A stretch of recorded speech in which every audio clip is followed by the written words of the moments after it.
di Arab. Oke. Dan sebaliknya gitu ya, ada di Arab, nggak ada di Indonesia, ada di Indonesia, tidak ada di Arab. Bunyi-bunyi, misalnya bunyi perpaduan antara bunyi N dengan G jadi eng. Itu Pulau Gadung. Itu. Nah, tahu adik kelas ya yang ikhlas, namanya ikhlas. Ikhlas tuh susah sekali menyebutkan kata Pulau Gadung. Kata O aja dia susah waktu itu menyebutkan. Saya tanya kamu tinggal di mana? Susah sekali ya, karena memang ada perbedaan artikulasi bunyi. Gitu. Nah, itulah yang akan menjadi cikal bakal kesulitan saat teman-teman mengajarkan bahasa Arab kepada lidah orang Indonesia.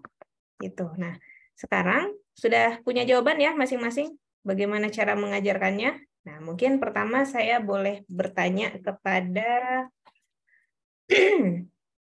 ayo on dulu kameranya. Saya coba tanya ke siapa? Haikal. Haikal Fatih. Ya, Haikal punya rekomendasi bagaimana cara mengajarkan artikulasi bahasa Arab untuk kurang kondusif ya di sana. Iya, Ibu.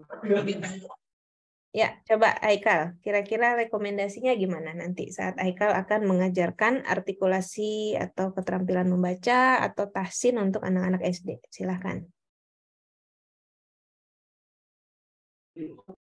Ibu, mohon maaf diulang lagi. Udah dengeran lagi rame banget. Mungkin bisa berpindah dulu Haikal? Ya. Jadi mudah-mudahan tadi Haikal menyimak ya bagaimana persamaan dan perbedaan antara huruf-huruf yang ada di Indonesia dengan di dalam bahasa Arab. Nah, dari perbedaan tersebut, kira-kira bagaimana Haikal akan mengajarkan fonologi terhadap anak-anak SD. Itu ya, Haikal. Nah, sambil menunggu Haikal ini ya mencari posisi yang pas, nah, saya coba tanya ke yang lain. Ke siapa ya? Ke Bintang, coba Bintang. Nah, Ustazah. Ya, Bintang. Fadhali ukhti.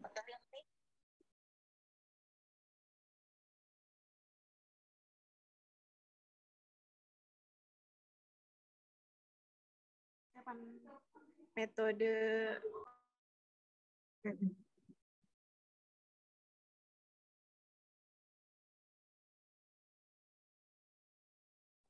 maaf sudah tadi suaranya kurang kedengeran.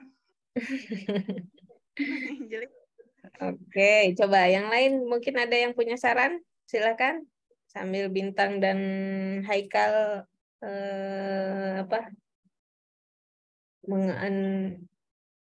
memprediksi kira-kira nanti akan mengajar menggunakan apa? Silakan. Ya, silakan Rasya. Izin tanya dulu mungkin ya, kalau saya sendiri, kalau ngajarin anak yang kecil gitu baru belajar ngomong gitu, biasanya saya kan kebanyakan orang kayak ngasih kartu belajar A, terus gambarnya apel kan. Nah, terus menurut saya itu kurang kondusif karena kalau misalkan anak udah dikasih kayak bacaan apel gitu, dia kan nggak bisa ingat per huruf, terus gambarnya apa gitu kan. Jadi saya lebih prefer buat ngajarin sifat dari hurufnya, terus baru nanti diikutin sama si konsonannya gitu, kayak misalkan huruf alif gitu, kayak sifatnya A gitu kan.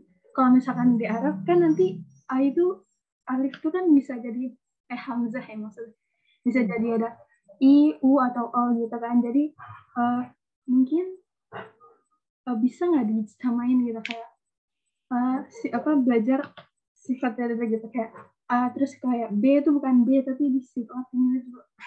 Jadi B gitu, kayak B gitu. Ntar baru bisa berubah sama konsonan lainnya gitu. Gimana sudah? Oke, jadi kalau menurut Rasya jangan balik nanya ke saya, tapi itu udah bagus itu jawabannya. Ya, jadi misalnya mau mengajarkan artikulasi bunyi-bunyi yang lain, misalnya bunyi kha. Bunyi kha itu kan nggak ada dalam bahasa Indonesia, cuman itu kan asal katanya dari Arab ya. Jadi bunyi kha misalnya ada gambarnya, terus misalnya dimasukkan ke dalam sebuah kata gitu. Nah itu nggak apa-apa diajarkannya seperti itu. Jadi memang yang diajarkan pertama kali kalau sarannya Rasya adalah bunyi-bunyi yang memang berbeda. Nah itu bisa jadi masukan nih oleh kelompok ini. Yang diajarkan adalah bunyi-bunyi yang berbeda. Ya, oke, pakai media gambar. Nah itu bagus. Jadi dia bisa sambil mengingat-ingat, mengimajinasikan, oh gambarnya seperti ini bunyi hurufnya. Gitu. Oke, terima kasih Rasya. Yang lain ada? Punya saran?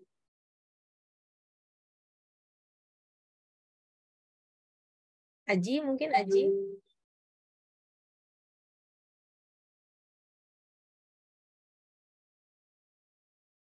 Aji Pris di sini.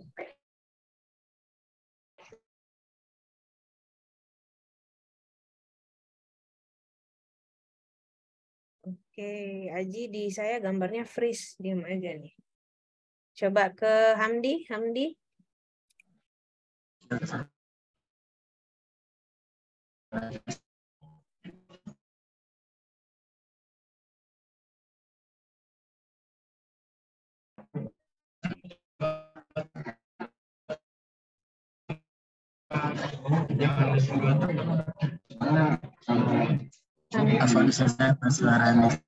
Off cam Hamdi. Coba off cam Hamdi. Putus-putus.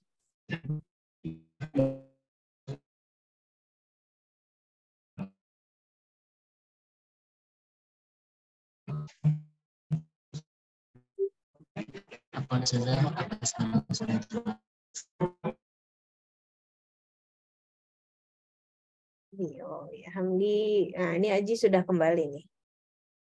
Ya, Aji punya saran Aji? Sambil menunggu Hamdi ya. Mungkin saya bikin ya pembelajaran tersendiri saja, kayak misal makros-makros yang berbeda itu atau huruf-huruf yang berbeda saya bikin tabel sendiri untuk dipelajari sama anak didik saya dan akan saya bimbing sampai benar-benar begitu saja. Juga ya, okay. Apa ya?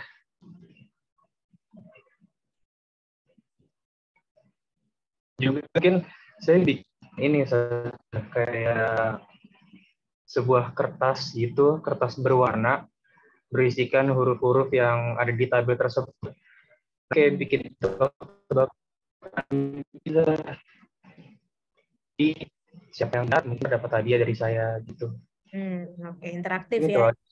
Pelajaran interaktif nanti yang akan digunakan oleh Aji saat misalnya Aji berkesempatan harus mengajarkan anak SD belajar bahasa Arab, dimulai dari fonologinya dulu ya. Bagus untuk Aji. Oke, Haikal sudah aman Haikal atau Bintang?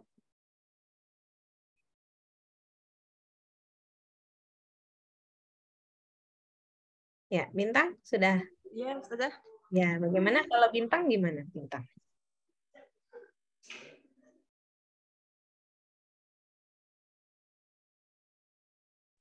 Metode untuk ngajarin anak-anak ya Ustazah.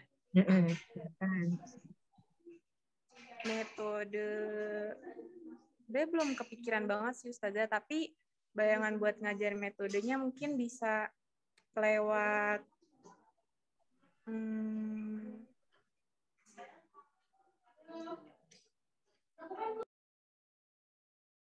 lupa namanya ya, Bintang. Dijelaskan aja, nggak apa-apa, dijelaskan. Jadi metodenya itu semacam interaksi sama anak-anaknya lewat media, tapi medianya itu bukan media elektronik. Seperti media gambar yang disampaikan Rasya tadi atau gimana? Saya tadi kurang dengerin sih sudah metode Rasya kayak gimana, tapi mungkin bisa jadi sama kayak metode gambarnya itu, entah itu saya nyiapin bahan-bahan kayak puzzle atau yang lain-lain gitu. Jadi pokoknya metodenya itu bukan dari media elektronik, karena media kalau misalkan kan beda media elektronik sama media yang langsung. Jadi saya pakai media langsung gitu loh, yang emang ada interaksinya langsung sama anak-anaknya. Jadi anak-anaknya tuh juga ikut berinteraksi gitu kan. Kalau misalnya dari PPT kan pasti banyaknya dari ininya kan, pengajarnya gitu. Jadi kayak medianya bukan media elektronik. Ya, oke. Boleh Bintang. Oke, jadi tetap harus didampingi oleh si gurunya ya, gitu saat mengartikulasikan bunyinya. Oke, boleh. Haikal? Haikal sudah aman belum? Ya, Hamdi sudah hadir lagi. Yuk, Hamdi, kalau Hamdi gimana? Ya, Ustazah. Sekarang sudah jelas ya, Ustazah? Ya, Ya, kalau Ana, sepengalaman Ana, dulu di pondok pernah ikut metode Iqro. Jadi diajarkannya itu pakai metode nyanyian, Ustazah. Disiapin ada macam-macam lagu gitu, kayak misalkan ini bunyi apa, itu bunyi ba, gitu. Terus setiap hurufnya itu ada lagunya. Jadi mengajarkan fonem hijaiyah atau huruf hijaiyah itu setiap hurufnya itu ada lagunya untuk mengingat gimana cara pengucapannya, dan biar anak-anak juga fun gitu belajarnya, Ustazah. Oh, oke, bagus Hamdi. Jadi jawaban-jawaban dari tadi ya, dari Rasya, Hamdi, Aji, Bintang itu bisa menjadi saran untuk tambahan untuk makalah hari ini ya. Jadi bagaimana cara mengajarkannya untuk level anak-anak misalnya. Nah, kalau untuk level perguruan tinggi atau mungkin bukan level perguruan tinggi ya, untuk level misalnya anak-anak yang sudah dewasa gitu. Kalau tadi kan anak-anak kecil ya. Kalau sekarang yang sudah remaja atau dewasa. Nah, saya kan ngampu mata kuliah qiraah ya. Kebetulan qiraah yang untuk pertemuan masih awal ini, yang masih baru pertemuan 1, 2, 3, itu fokusnya lebih kepada artikulasi bunyi. Nah, memang saya menyadari nih kalau misalnya ada perbedaan-perbedaan antara bunyi bahasa Arab dengan bunyi bahasa Indonesia. Nah, terlebih kan saya juga lagi mengampu mata kuliah anak kon ini ya. Nah, kemarin tercetuslah ide di saya bagaimana nih cara biar mahasiswa itu mengartikulasikan bacaannya itu secara benar. Nah, kalau satu persatu dalam satu kelas, itu kan lama ya. Satu kelas itu 25 siswa, 25 mahasiswa. Kalau satu-satu harus saya dengarkan, habis waktunya. Habis waktu untuk mendengarkan mereka hanya membaca saja. Nah, jadi di situ saya buat mereka dipasangkan. Nah, jadi boleh berpasangan dengan teman yang duduk di sebelahnya. Kemudian dia membaca. Kemudian dia membaca teks dengan artikulasi yang jelas. Nah, saat si anak ini membaca dengan artikulasi yang jelas, teman yang menyimaknya, teman yang pasangannya itu memberikan penilaian. Nah, ini saya sudah buatkan penilaiannya. Jadi dia diminta untuk menilai temannya. Berikan penilaianmu terhadap artikulasi bacaan temanmu dengan indikator sebagai berikut. Jadi kalau 5 itu kalau artikulasinya jelas, terus dia lancar, dan lama-lama turun gitu. 4 artikulasinya cukup jelas, tapi kurang lancar dan lain sebagainya, dan seterusnya gitu ya. Nomor 1 intinya dia nggak bisa mengartikulasikannya. Jadi saat membaca waktu itu topiknya tentang asuk, fisuk. Nah, itu bunyi kofnya terdengar seperti kof atau seperti kaf. Atau fisuk gitu, cuman terdengar seperti kaf. Asdiqo. Nah, bunyi sotnya itu terdengar seperti sot atau seperti s atau asdiqo gitu dia bacanya. Nah, jadi saya meminta temannya untuk menilai bacaan artikulasi bacaan dari teman sebelahnya. Nah, saya fokusnya hanya di bunyi-bunyi yang berbeda. Ini seperti khamis. Yang sampai nanti kedengarannya seperti hamis atau kamis, benar-benar seperti bunyi di Indonesia hari Kamis itu ya, mal Kamis. Asyita itu. Ternyata kemarin masih banyak yang baca syita ini dengan suita, pakai sot, asyita gitu. Karena mungkin agak sulit musdahiman. Nah, bunyi haknya ini terdengar berbeda atau tidak dengan bunyi hak yang kecil itu, hak yang besar itu. Dan seterusnya al-amilin. Nah, bunyi ainnya sudah sesuai atau belum? Dhawahiha gitu. Nah, ini ternyata di bunyi dhawahiha itu banyak yang membacanya dengan dhawahiha. Wa-nya tidak dibaca panjang. Harusnya kan dhawahiha. Nah, ini kebanyakan kemarin yang membacanya dengan dhawahiha. Wa-nya tidak dibaca panjang. Nah, sehingga akhirnya itu membuat saya menemukan ide baru lagi untuk membuat sebuah instrumen artikulasi bunyi yang panjang dan pendek. Kan kalau kita di Indonesia, di Arab kan tadi ada vokal panjang, ada vokal pendek ya. Nah, jadi ternyata ini bisa jadi sebuah penilaian lagi. Jadi kita hanya fokus di bunyi-bunyi yang ada panjang pendeknya seperti itu, wahiha al-amilin gitu. Nah, tekanan-tekanannya muzdahiman kan ada syiddah ya. Nih, lisyita gitu. Jadi cara mengajarkannya setelah kita mengetahui, setelah kita mengkontrastifkan huruf secara fonologis, nah tentu cara mengajarkannya akan berbeda. Karena saya tidak mungkin mengajarkan mahasiswa dewasa bernyanyi seperti yang dilakukan Hamdi misalnya gitu. Ya. Karena mereka sudah lama membaca Al-Qur'an misalnya. Sudah tahu tulisan Arab. Tapi mungkin artikulasinya saja yang masih kurang pas.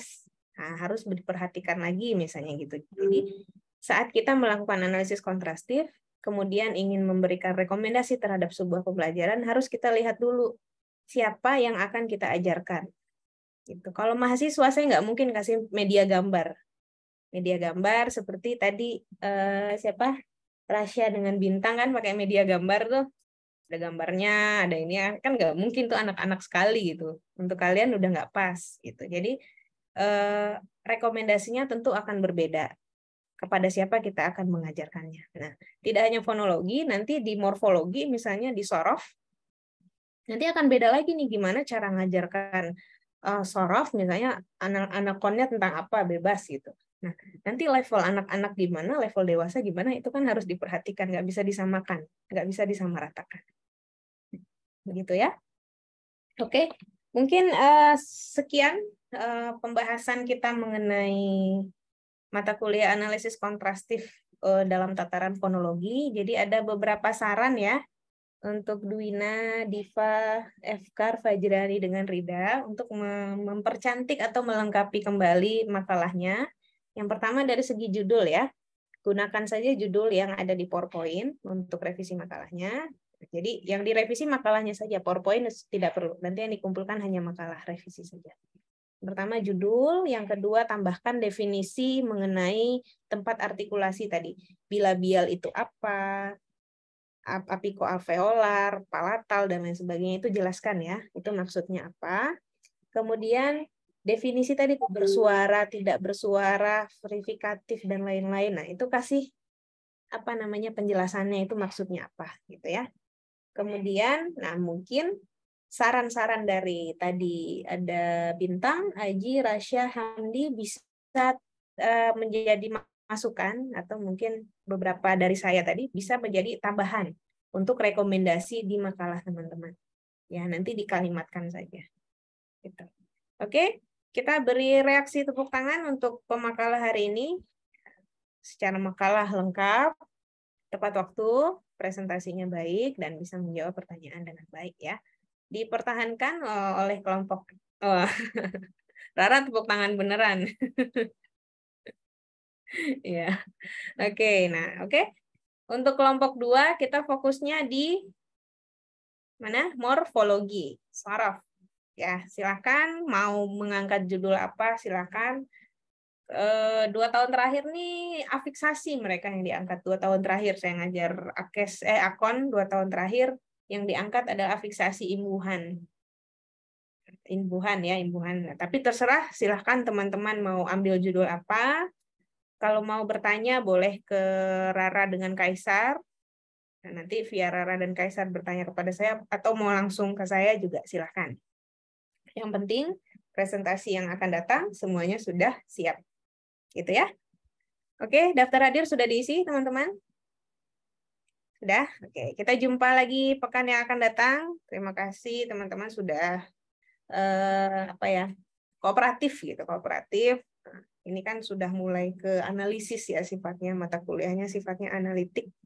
Harus menganalisis, harus memberikan rekomendasi, tidak hanya menemukan antara benar dan salah, tapi kita sudah memberikan rekomendasi. Kalau yang benar seperti ini, kalau yang salah rekomendasi seperti ini gitu. Karena sifatnya sudah lebih ke mata kuliah yang sifatnya analitis. Oke, terima kasih teman-teman semua. Sampai jumpa pekan depan. Billahi taufiq wal hidayah. Wassalamualaikum warahmatullahi wabarakatuh. Waalaikumsalam.